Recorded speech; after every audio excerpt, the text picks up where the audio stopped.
Ako nga po pala ang inyong lingkod, Clarissa Talibutap Sanchez. Welcome po sa aking channel. Ang pag-uusapan po natin ay tungkol po sa sakit ng tiyan sa appendix po. Ano nga po ba ang appendix? Ano po ba ang sintomas ng appendix? At ano po ang sanhi ng appendix? Bago po yun, intro na muna po.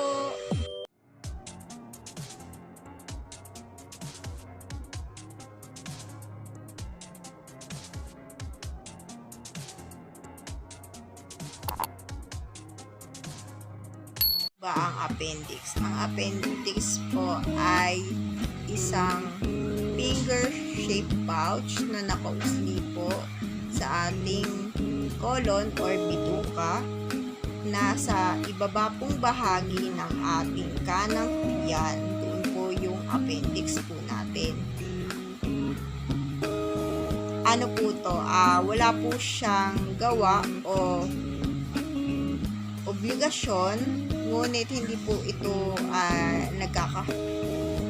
ibig sabihin po hindi po ito porket po wala po itong purpose hindi po siya kailangan magkaroon ng problema, hindi po siya magkakaroon ng problema. Nagkakaroon po ng sanhi or problema ang isang appendix po kapag po ito ay nabarahan. Ito po ay mamamaga. Sa kondisyon po, siya po ay mamamaga, magkakaroon po ng nana. In short po, magkakaroon po ng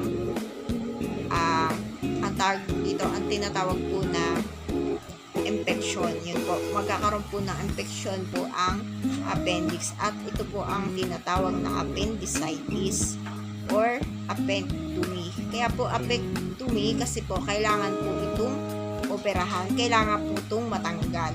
Kasi po kapag ito ay sumabog sa loob ng ating tiyan, pwede po tayong malason. Pwede pong malason po yung parte, pwede pong malason at kamatay po ng tao. Kaya kailangan po talagang operahan po.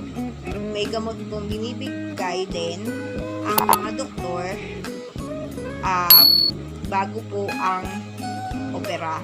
Kailangan din po ng anesthesia para po hindi natin maramdaman yung pain na pagka mag-operahan na po tayo.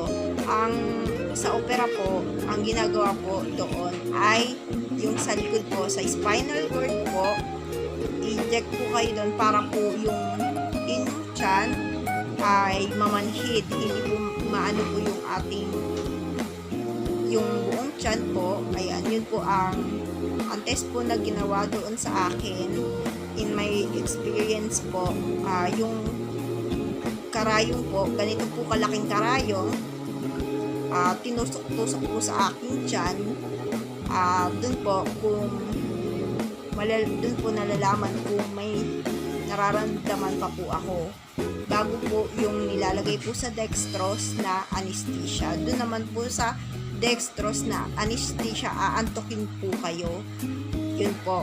Ang sintomas naman po ng appendix ay depende po. Kasi po, iba-iba po ang sintomas po ng appendix. Meron pong, at sa case ko po, ako po ay sumakit po yung aking puson. Sumakit din po ang aking kanang bahagi ng aking tiyan sa ibaba. Bali, lumipat po siya. Lumipat po mula sa puson po, lumipat po siya sa kanan. And then po, nakaramdam din po ako ng lagnat, nagsusuka din po ako. Sa ibang case po, sa iba po na katulad po sa tita ko po, sa kanya naman po, hindi po siya nagsuka, hindi rin po siya nilagnat. Pero po, ang case niya po, appendix din po. Paano po nalalaman? Sa pamamagitan po ng ultrasound. Yun po ang ginagawa po sa para malaman kung ang sakit ay appendix. Kailangan po talagang ultrasound kasi para ma-sure po ng mga doktor na appendix po ang inyong case. Kasi po, may mga sintomas din po na pare-parehas po Katulad po yung sakit po sa puson sa mga kababaihan, di ba? Kapag masakit po ang puson, kalamitan sa kanila, kalamitan sa mga babae, kapag masakit ang puson ay may period or magkaka-period pa lang. Pwede rin pong UTI. Yun ang di ba po? Sa UTI, ganun din po ang sintomas. May pagkaparehas din po. Guys, commercial break lang po